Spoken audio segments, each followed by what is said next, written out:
Olá, meu nome é Edmil de Paula, eu falo de Curitiba, onde frequento a SELF, Sociedade Espírita Laços Fraternos. Inicialmente, agradeço o convite da Associação Assistencial Espírita Messe de Amor para falar sobre a obra de Amélia Rodrigues. O nome do projeto em que o estudo se insere é Jesus, Luz de Nossas Almas, por si só, cheio de significados.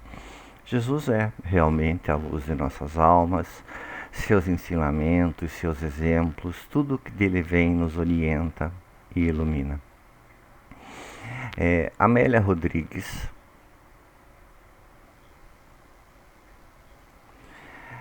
com suas descrições minuciosas e poéticas, ela consegue tornar a figura do Messias muito próxima do leitor.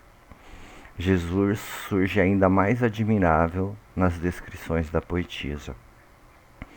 Eu escolhi para objeto do estudo de hoje o capítulo 9 do livro Trigo de Deus, denominado Ela Dorme. Amélia narra as emoções desencontradas dos apóstolos após o que vivenciaram em Gadara.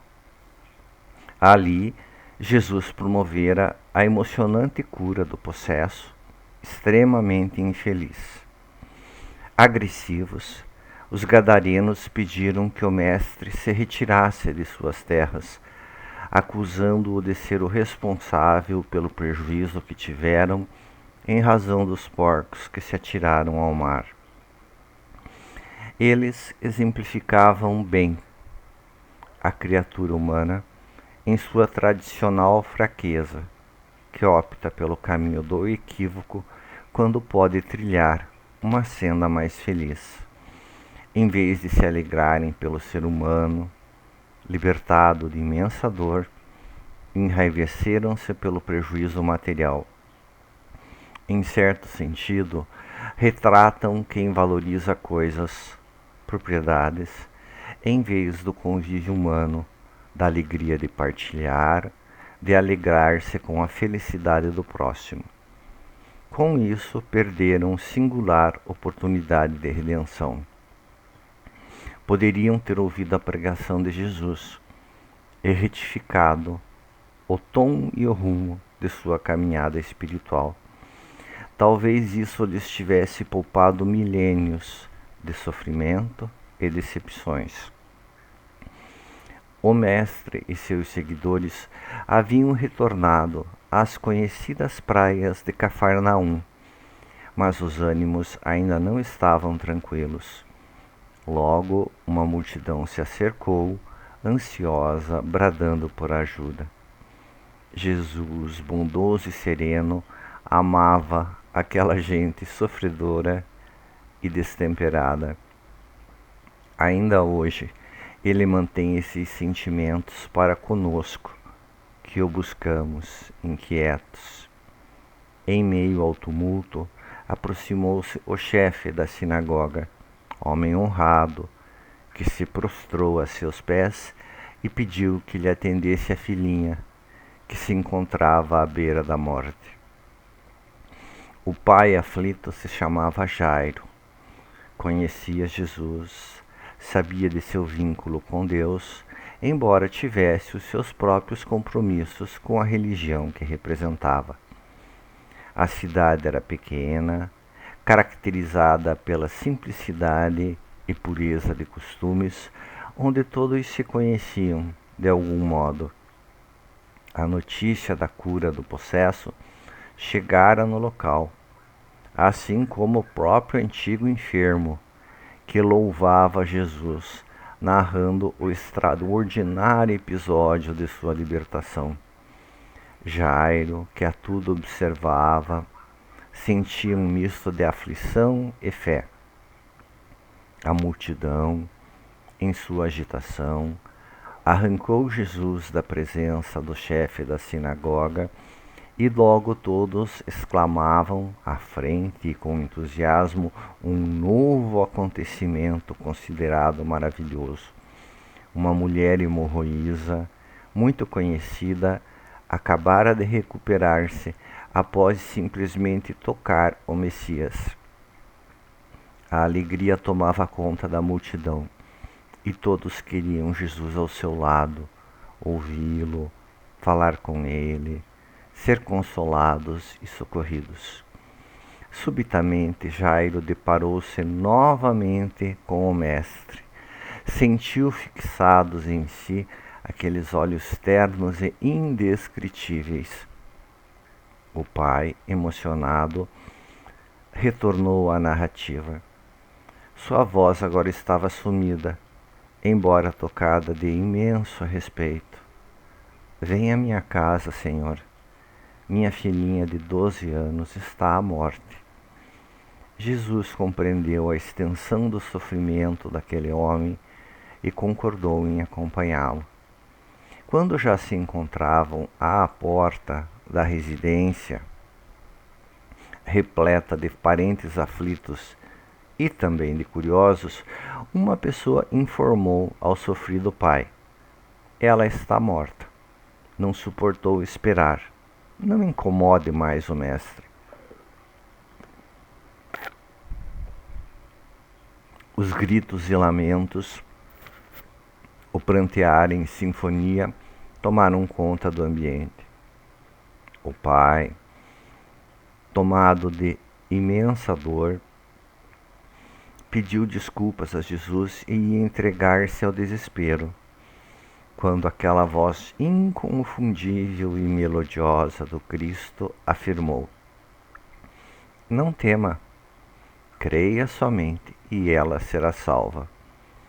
Os descrentes o ouviram e retrucaram em altos brados: ela morreu, é tarde. Imperturbável, Jesus adentrou no lar e repetiu: ela dorme.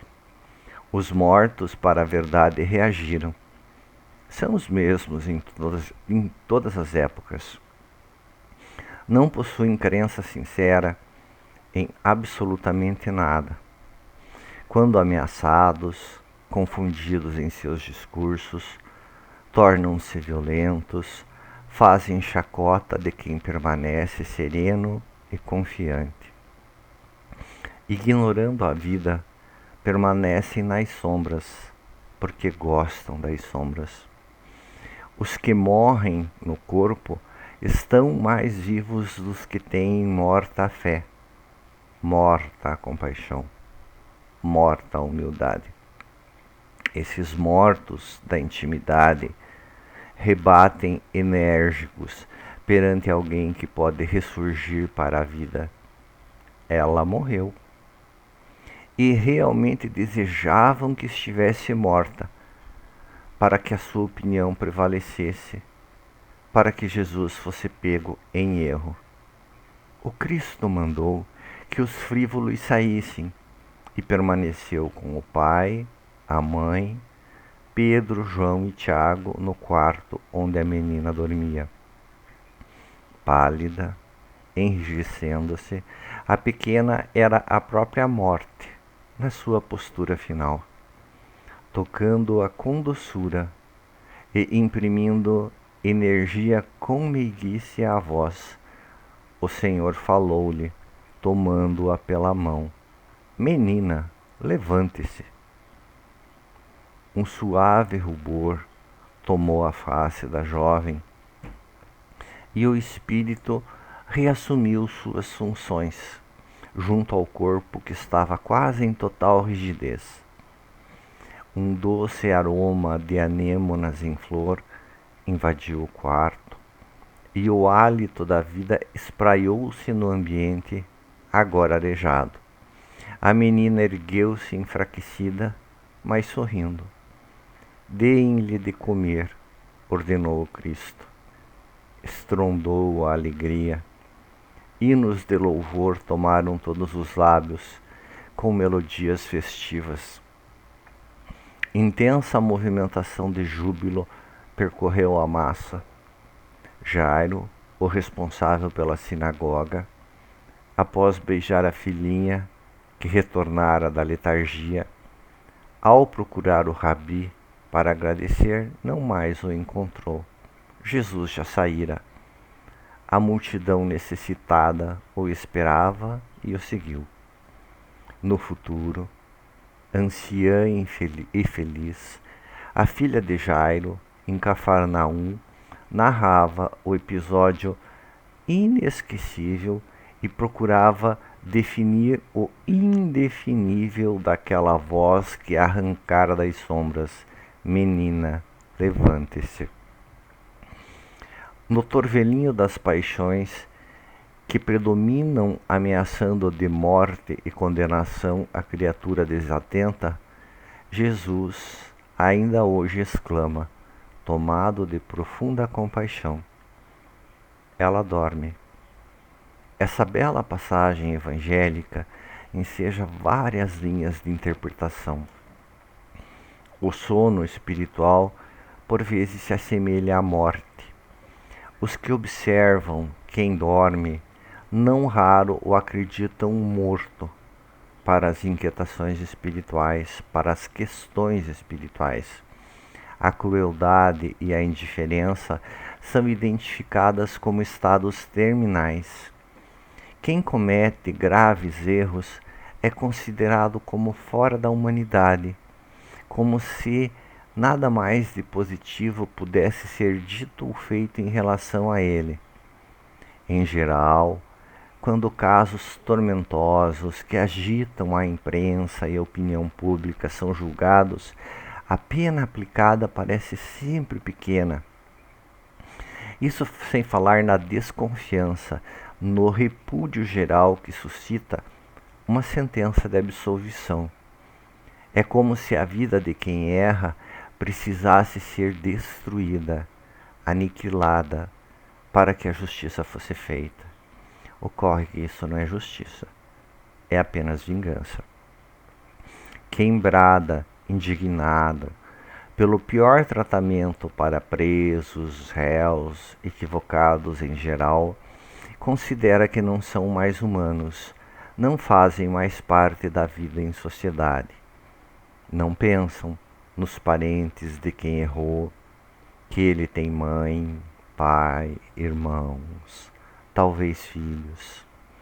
Se alguém muito amado cometer um grande equívoco e virar objeto da ira popular, do repúdio público, é provável que os severos mudem de opinião. Talvez passem a entender o significado da indulgência e da misericórdia em face dos decaídos do mundo.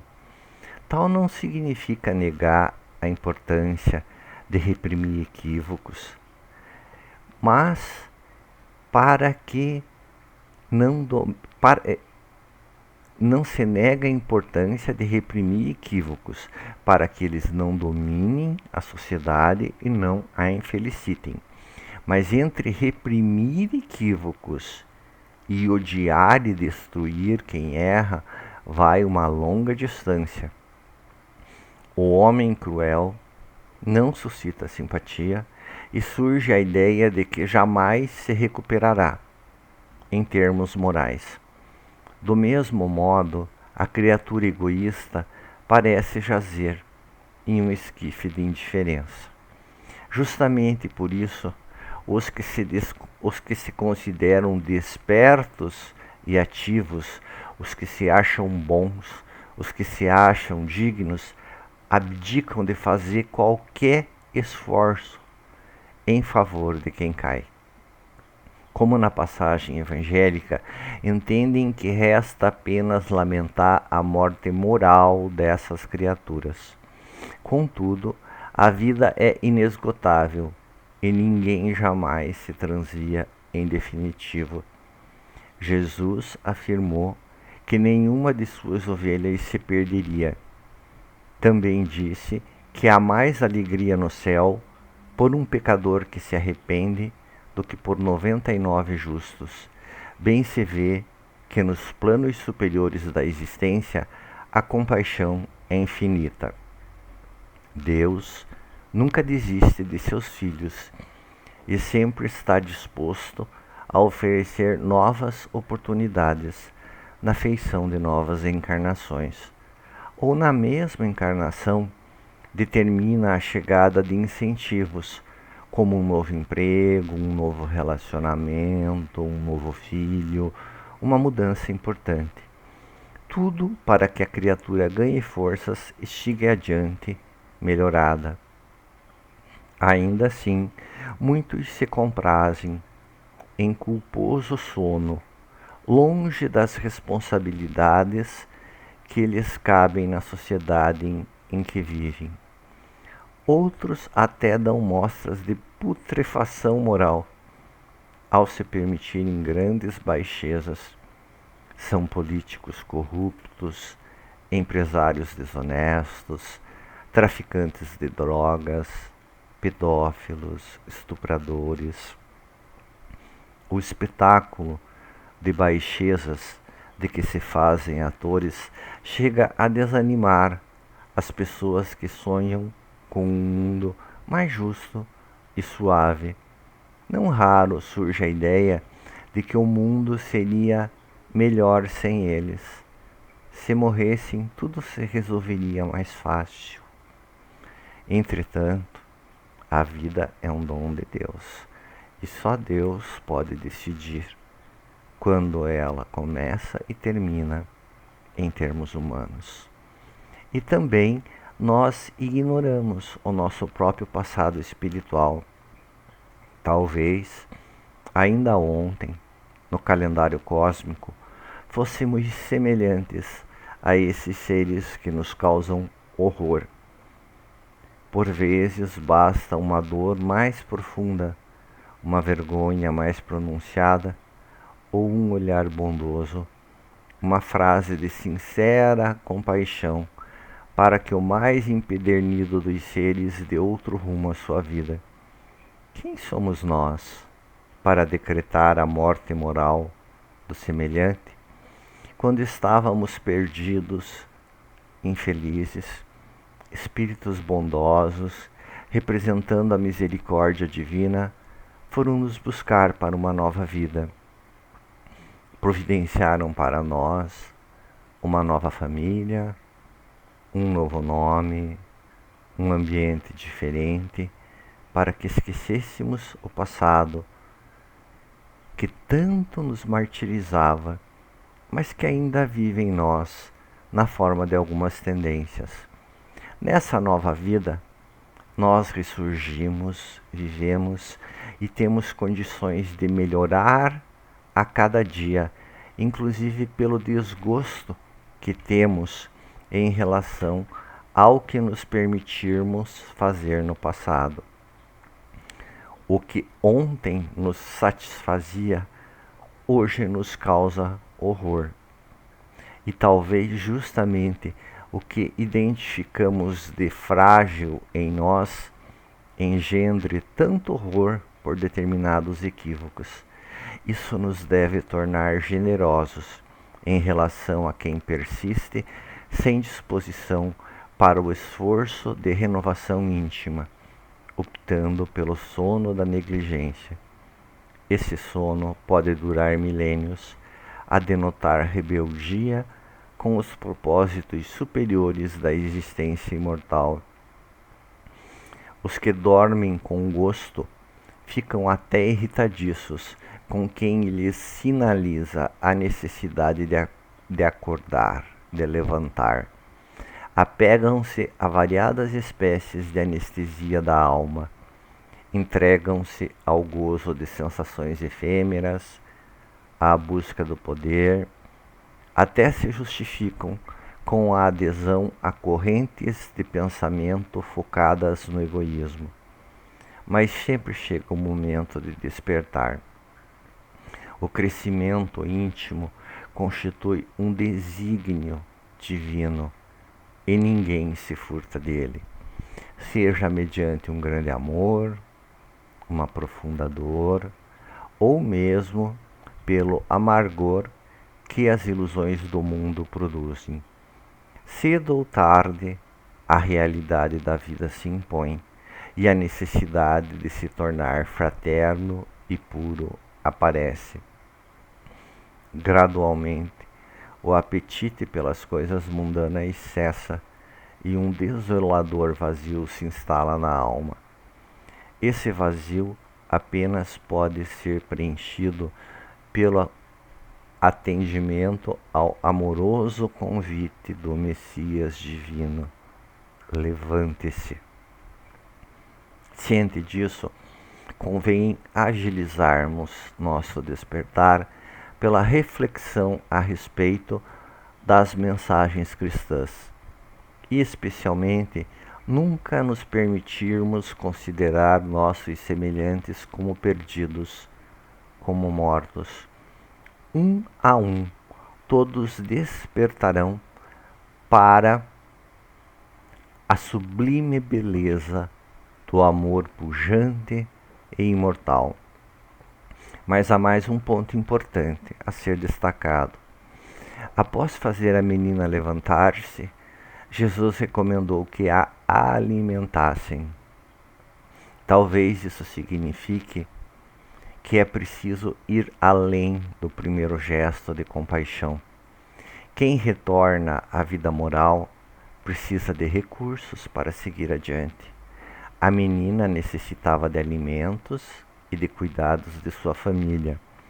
Quem cai, por vezes de forma estrondosa, precisa ser auxiliado em sua retomada no caminho reto. É notório que ex-presidiários têm imensa dificuldade em conseguir empregos. Após passarem anos em situação anômala, afastados da vida social, ainda encontram fechadas todas as portas. Raros são os que dão um voto de confiança a essas pessoas. Mas, se a sociedade não lhes lançar um olhar de compaixão na forma de novas oportunidades de vida digna, não está do mesmo modo decretando a morte moral deles, o que poderão fazer sem emprego, sem oportunidade alguma de trabalho ante as exigências da vida? No seio familiar, alguém que cometeu um equívoco grave também precisa de auxílio para se reintegrar.